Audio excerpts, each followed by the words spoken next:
Masih dengan Mas Tony, kita Iya mau dong. lagi bahas yang lain tentang kehidupan, tentang filosofi hidup kali ini. Tadi kita sudah ngeliat tanamannya Mas Tony keren-keren banget, sumpah, pokoknya prince banget lah. Thank you. Tanamannya keren banget, rumahnya, oh my god, keren banget. Thank you dok. Lumayan sederhana dok. No, it's amazing. Apa yang dirasain Mas dengan pencapaian semua ini? Bersyukur dan semua dedikasikan untuk ibu. Kenapa kok Ibu? Ibu is my everything for me. Karena dari kecil, jujur kasih sayang yang saya dapetin mostly dari ibu. Ya. Tapi dari kecil tinggal dengan bapak sama ibu sih. Cuma bapak mungkin karena lebih banyak nggak bareng kita ya, lebih banyak untuk bekerja mungkin. Tapi ya intinya semua yang memberikan filosofi hidup, memberikan semangat hidup, membawa energi buat kami 6 anaknya itu, that's my mom. Ibu. Iya. Apa yang diingat pesan dari ibu, filosofi hidup yang mungkin selalu disampaikan hidup ke Mas Tony? Satu, dia ketika dari kecil, kebetulan ibu saya tuh petani. Di Bantul, di Jogja, ya, di daerah kecil di Yogyakarta. Nah, itu ibu saya selalu bilang bahwa kalau panggilan sayang orang Jawa Le ya, jadi bilang Le, kamu jadilah orang pinter. Itu dari kecil dari bener-bener dari saya masih, mungkin saya ingat banget karena memori ketika saya umur 4 tahun saya masih ingat dok. Jadi beliau bilang bahwa jadilah orang pinter. Karena orang pinter itu dibutuhin di mana aja. Tuh. Kamu jangan kayak ibu gini ya katanya. Udah susah-susah nanam padi, udah keluar uang untuk beli benih, untuk mupuk, nggak taunya nggak panen karena dimakan hama. Jadi ibu selalu bilang, kamu harus jadi orang pinter. Jadi orang pinter itu tujuannya biar hidupmu bisa bermanfaat untuk orang banyak. Jadi itu pesan ibu yang selalu saya ingat sampai saat ini, sehingga itu dok yang membuat saya tuh selalu berusaha untuk membuat hidup saya tuh bermanfaat untuk orang lain. Dengan saya bikin yayasan panti asuhan yatim piatu, saya bantu anak sekolah yang artinya yang dia berprestasi tapi mungkin dia kurang beruntung. Ya, jadi saya berusaha untuk sedikit banyak bisa membantu merealisasikan mimpi mereka yang mungkin tadinya mereka hanya bisa bermimpi ya, tapi ternyata bisa menjadi kenyataan. So sweet itu Mas. Karena di dunia ini nggak semuanya seperti apa yang dibayangkan, dan anak-anak kan nggak bisa lahir memilih di tempat yang seperti apa. Betul. Jangan sampai keadaannya mereka ketika mereka lahir punya mimpi nggak tercapai. Tapi ada Mas Tony. Aduh, aku terima kasih banget mewakili mereka ini. Terima kasih. Semoga nanti anak asuhnya Mas Tony juga semuanya jadi anak yang sukses. Amin ya. Terwujud semua mimpi-mimpinya dan jadi amal ibadahnya Mas Tony yang nggak akan berhenti. Iya, itu buat ibu saya, bukan buat saya. Dok, pokoknya semua saya berikan buat ibu saya. Karena buat saya, ibu saya tuh malaikat dunia saya. Saya selalu menyebut dimanapun, saya menulis dimanapun, saya selalu bilang ibu saya adalah malaikat dunia saya. Jadi kalau kamu mau hidupmu mulia, muliakanlah ibu kamu. Iya, betul. Gitu. Jadi muliakanlah ibu kamu tuh bukan hanya di saat ibu kita masih ada.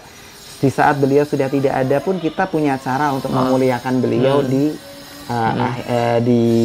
alam lain ya. Jadi kita lakukan banyak kebajikan yang kita dedikasikan untuk beliau, itu pun memuliakan beliau. Betul. Gitu. Ibu itu memang luar biasa. Iya. Tapi dengan perjalanannya karir Mas Tony kan pasti nggak mudah ya, pasti ada up and down. Iya. Kalau boleh saya tahu, ada nggak sih titik the lowest point of your life gitu, jadi kayak titik terendah gitu, pernah ngalamin nggak? Atau semuanya alhamdulillah lempeng terus berkat doa ibu tadi yang baik, akhirnya jalannya itu lempeng? Atau pernah ngalami suatu titik di mana Mas Tony itu ngerasa, oh my god, ini adalah titik terendah hidupku gitu? Kalau lebih, saya tuh mungkin karena doa ibu ya, saya tuh selalu percaya doa ibu. Jadi so far ya dok, saya tuh dari mulai lulus kuliah sampai saat ini, kalau saya boleh jujur, saya nggak pernah nyari kerja. Saya selalu dicari gitu. orang. Jadi ya dicari orang untuk kerja, alhamdulillah. Cuma kalau dokter tanya titik terendah diri saya, tidak ada tiada lain selain ketika ibu saya meninggal. Jadi buat saya ketika tanggal 10 Mei 2016 itu benar-benar itu dahsyat banget, mengguncang jiwa saya. Itu benar-benar saya tidak mendramatisir, saya benar-benar itu terguncang sangat karena kayak benar-benar itu kalau orang bilang separuh jiwaku pergi itu cuma lagu, judul lagu ya dok. Itu benar-benar ada real, nyata. benar-benar real yang I don't know what I do tuh saya nggak tahu. Saya harus ngapain? Kayak blank gitu. Blank, bener-bener blank dan aduh. Kayak ngadepin masa depan itu kalau saya, untung ibu saya tuh selalu ingatin saya akan Tuhan, akan Allah. Jadi saya selalu banyak berdoa sehingga sama Allah dikuatkan. Jadi saya itu ketika ibu saya sakit, beliau kena, kebetulan beliau tidak pernah sakit tapi tiba-tiba kena stroke. Saya pun nggak pernah mengabarkan beliau kena stroke tanggal 15 September 2015. Saya putuskan untuk saya keluar kerja, dok. Keluar kerja untuk saya ngerawat ibu saya di Jogja. Jadi sampai segitunya ya mas ya. Jadi sebenarnya dari tempat saya kerja, dari ownernya kebetulan saya kenal baik banget. Sebenarnya saya nggak diperbolehkan untuk saya keluar kerja, tapi saya tidak mau fokus untuk merawat ibu saya terpecah. Jadi saya mau fokus ibu saya karena ibu saya benar-benar terbaring di rumah sakit selama kurang lebih 1 bulan dan beliau tidak sadarkan diri sama sekali, tidak bisa apapun. Dan kalau itu yang merawat orang lain, itu buat saya itu beda. Jadi saya selalu berpikir bahwa kalau cuma materi saya bisa cari lain waktu, tapi waktu untuk saya membalas semua kebaikan ibu saya itu pun belum bisa dibalaskan. Itu tidak akan bisa tertukar. Jadi saya nggak mau menyia-nyiakan waktu itu. Jadi saya putuskan saya ke Jogja, saya tungguin ibu saya di rumah sakit. Saya pun nggak pulang dok, nggak ke rumah tuh nggak. Saya tungguin di rumah sakit, full di rumah sakit. Jadi sampai beliau sadar, sampai beliau hilang ingatan. Karena beliau hilang ingatan karena stroke-nya kena saraf memori dan yang diingat pertama kali dari semua anaknya adalah saya. Karena saya menungguin beliau. Jadi itu momen buat saya, momen sangat berharga banget buat saya. Jadi saya tidak kehilangan momen ketika ibu saya membutuhkan saya. Terus kemudian ketika ibu saya udah mulai sembuh, udah bisa artinya sembuh dalam kondisi yang lebih baik, bisa dirawat di rumah. Akhirnya saya pakai perawat untuk merawat di rumah. Nah sejak saat itu saya bilang, saya izin sama ibu, saya cium kaki ibu saya bilang, ibu saya mohon restunya, saya ada panggilan, ada tawaran untuk bekerja kembali. Dan ketika ibu saya sudah nggak bisa ngomong, hanya bisa menangis dan tersenyum, saya yakin itu restu ibu saya. Dan saya berangkat balik ke Jakarta. Dan mungkin sedikit sharing, dulunya itu saya sedikit sharing ya, dulunya saya sebagai general manager, dulu sebagai GM, Allah tuh janjinya nggak pernah ingkar. Jadi kalau kita muliakan ibu kita akan lebih dimuliakan. Jadi begitu saya balik ke Jakarta dan saya dikasih kesempatan sama Allah untuk jadi direktur marketing sampai sekarang dong. Itu jadi buat saya doa ibu itu luar biasa. Jangan pernah meremehkan doa ibu, jangan pernah menyia-nyiakan momen di saat masih ada. Betul, karena itu tuh penyesalan tuh selalu di akhir ya. Kalau di depan namanya pendaftaran. Jadi selagi sebelum kita kehilangan momen itu, saya makanya kalau ada temen atau ada sahabat yang selalu sedikit banyak bermasalah sama orang tua, saya selalu omongin, tidak pernah ada orang tua itu berniat jahat ke anaknya. Jadi kalau kamu sekarang ada masalah, itu cuma salah paham. Jadi sebagai anak itu udah tugasnya harus meminta maaf. Saya selalu bilang kayak gitu. Jadi alhamdulillah ya, semua berkah saya tidak pernah bermimpi dok punya semuanya ini, to be honest. Cuma saya dari kecil karena doa ibu pasti. Iya, karena ibu saya itu dok, saya itu sering banget kalau saya itu waktu di kampung tuh saya udah dibiasain kalau bangun tuh jam 3 pagi. Saya harus mandi, terus saya diajakin ke masjid sama bapak saya untuk saya nanti kalau setiap sholat subuh saya ngadain di masjid. Itu berlangsung dari saya SD sampai saya SMA kelas 3. Jadi Setiap kali saya bangun sebelum jam 3 itu saya lihat ibu saya tuh udah ada di tempat sholat, beliau udah lagi zikir gitu. Jadi makanya kalau ditanya saya tuh jadi kayak sekarang karena siapa ya, karena ibu saya, karena doa ibu saya itu. Makanya fotonya gede banget. Iya, dimanapun, betul. Dimanapun tempat, ya mau di rumah saya, yang di Bogor, di Jakarta, pokoknya saya bikin segede-gede itu. Ada fotonya ibu. Iya. Keren banget Mas, saya merinding. Emang bener sih, karena semua itu tergantung ridho Allah aja, tergantung ridhonya orang tua kita kan. Betul banget. Tadi Mas Tony sempat cerita di kebun di atas tadi, dari tanaman Mas Tony belajar untuk ikhlas gitu kan. Atau pernah mengalami momen di mana Mas Tony jadi manusia yang nggak bisa ikhlas, kok sehingga harus belajar dari tanaman itu? Pernah. Saya untuk mengikhlaskan ibu saya tuh butuh waktu bertahun-tahun. Saya benar-benar untuk berdamai sama diri saya tuh banget. Saya untuk berdamai sama diri saya bahwa ibu saya sudah bahagia di sisinya Allah tuh nggak cukup waktu sehari 2 hari. Mungkin di mulut saya bisa senyum, saya bisa bilang iya saya ikhlas. Tapi di hati saya itu berat banget dok. Jadi makanya dari tanaman saya bisa belajar ikhlas. Kenapa? Tanaman itu ketika saya beli mahal, Presley lah dok. Terus udah saya rawat baik, ternyata mati. Nah itu saya dari situ tuh saya diingatkan bahwa segala yang hidup itu pasti akan mati. Tinggal menunggu waktu. Jadi sama halnya tanaman, ketika dia udah kita beli mahal, kita rawat baik, ternyata mati, ya memang sudah takdirnya harus mati, gitu. Jadi jangan pernah kita melawan takdir. Nah dari situ saya belajar ikhlas dok, belajar sabar. Karena pada prinsipnya hidup itu tak punya apa-apa. Kita hidup kan nggak punya apa-apa sebenarnya. Dan balik juga nggak bawa apa-apa. Iya. Dok. Hidup hanya isinya tentang belajar gimana kita bisa mengikhlaskan apa yang kita cintai, betul. apa yang kita sayangi. Betul. Dan dari semua capaian hidupnya Mas Tony sampai sekarang, ada hal nggak yang belum tercapai atau mimpi besar Mas Tony ke depan dalam hidupnya Mas Tony? Ada. Saya tuh pengen, saya udah berjanji dalam diri saya, insya Allah Allah panjangkan umur saya tuh pengen buatkan masjid buat ibu saya. Amin, insya Allah. Amin. Kedua, saya pengen punya yayasan sosial sekolah dari preschool dari yang playgroup. Playgroup, TK, SD, SMP, SMA tuh orang bisa sekolah di situ nggak perlu bayar. Gratis. Ya gratis. Saya pengen banget punya kayak gitu karena jadi saya pengen bantu wujudin mimpi orang-orang yang sebenarnya punya mimpi, punya kemampuan secara kecerdasan tapi tidak punya kemampuan secara finansial. Ya, itu. Mas Tony kepingin estafetkan mimpi mereka. Sehingga jadi orang yang bermanfaat. Betul. Aku doain Mas, ini lagi bulan Ramadan. Amin ya Allah.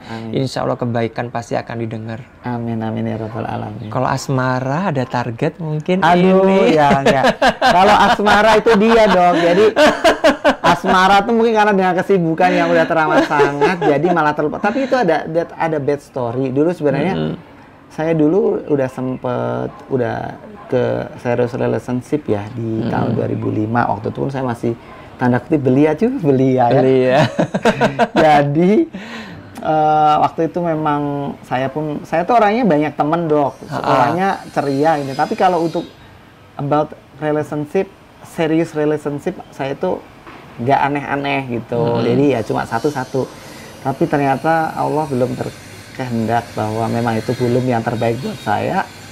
Terus akhirnya, padahal itu udah istilahnya ya saya udah cerita ke ibu juga, tapi udah persiapan ke yang lebih serius ya dok. Tapi ternyata Allah berkata lain. Jadi akhirnya tahun 2005 itu saya kalau dibilang saya sedih pastilah ya namanya itu sedih. Tapi sedih itu kita kan harus melakukan introspeksi, kita lakukan corrective action, terus melakukan action plan-nya apa.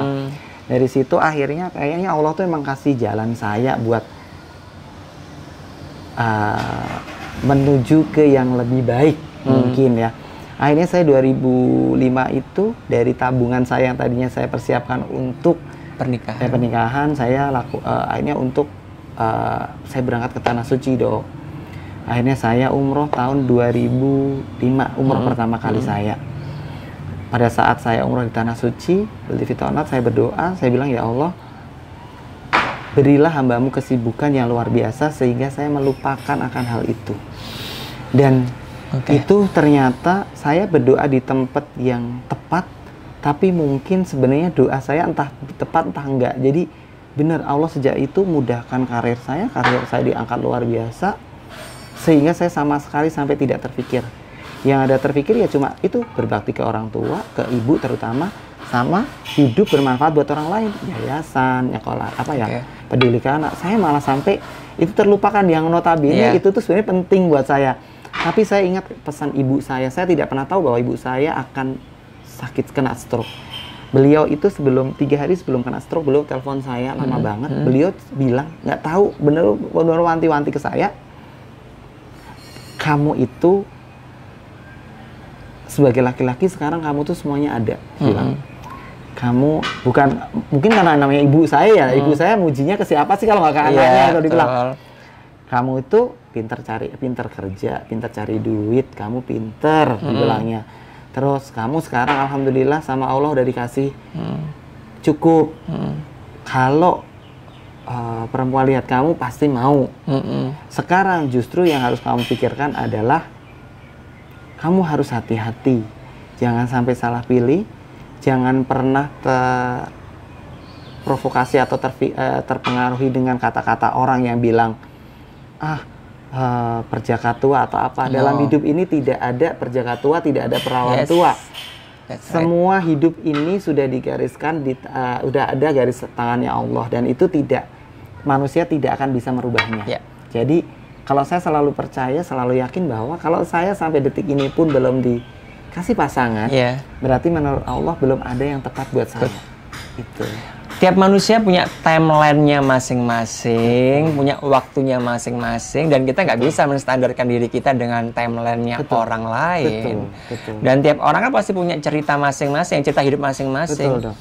Punya cara menyikapi hidup, perspektifnya yang berbeda. Boleh dong, memang seperti itu. Yang penting Mas Tony bisa bahagia. Happy, dan saya doain sehat selalu. Amin ya rabbal alamin. Thank you, dokter. Biar semua mimpi-mimpinya tadi, terutama menjadikan estafet mimpinya orang lain itu bisa tercapai. Amin. Gak usah dengerin timeline-nya orang, Mas. Pokoknya go straight on dah. Yang penting bahagia. Aku terima kasih banget. Sama-sama. Udah diterima di sini, dengan ngobrol, berbagi. Pokoknya harus main lagi ya. Nanti main lagi, tahu-tahu udah hutan semua. Oke, siap. Nanti saya akan main lagi. Pokoknya sukses terus buat Mas Tony. Thank you. Sehat, keep happy. Amin. Nanti aku senang banget kita bisa ada silaturahmi. Amin. Nanti kapan-kapan kita ngobrol Boleh, lagi. harus dok. Ya, sukses juga buat dokter. Sama-sama pokoknya. Makasih ya Mas. Thank you. Oke, terima kasih semuanya. Semoga bisa diambil hal yang positif dari perbincangan kita, dari sudut pandangnya Mas Tony. Ambil yang positif, yang negatif disingkirkan.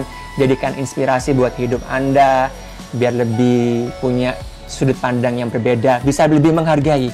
Kadang orang itu nggak terlalu judgement ya, karena nggak kurang menghargai sudut pandang orang lain. Dari sini kita belajar bahwa tiap orang tuh punya cerita masing-masing, punya timeline masing-masing, dan punya sudut pandang yang berbeda. Oke, terima kasih. Salam sehat dari saya. Assalamualaikum warahmatullahi wabarakatuh. Waalaikumsalam warahmatullahi wabarakatuh.